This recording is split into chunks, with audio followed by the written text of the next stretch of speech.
when Trayvon Martin was first shot, I said that this could have been my son. Another way of saying that is Trayvon Martin could have been me 35 years ago. And when you think about why, in the African American community at least, there's a lot of pain around what happened here, I think it's important to recognize that the African American community is looking at this issue through a set of experiences and a history that that doesn't go away. There are very few African American men in this country who haven't had the experience of being followed when they were shopping in a department store. That includes me. There are very few African American men who haven't had the experience of walking across the street and hearing the locks click on the doors of cars. That happens to me, at least before I was a senator. There are very few African Americans who haven't had the experience of getting on an elevator and a woman clutching her purse nervously and holding her breath until she had a chance to get off. That happens often.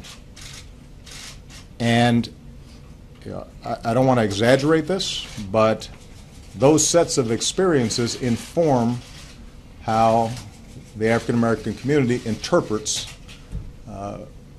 what happened one night in Florida. And it's inescapable for people to bring those experiences to bear.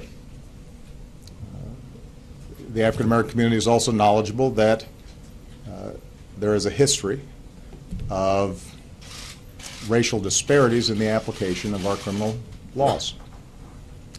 Everything from the death penalty to enforcement of our drug laws.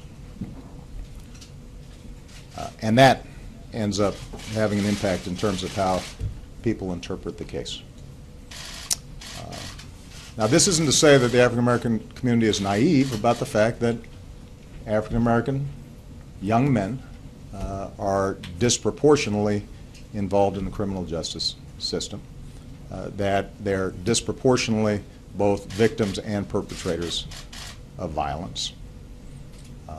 It's not to make excuses for that fact, although black folks do interpret the reasons for that in a historical context. They understand that some of the violence that takes place in poor black neighborhoods around the country is born out of a very violent past in this country, and that the poverty and dysfunction that we see in those communities can be traced to a very difficult history. And so the fact that sometimes that's unacknowledged adds to the frustration.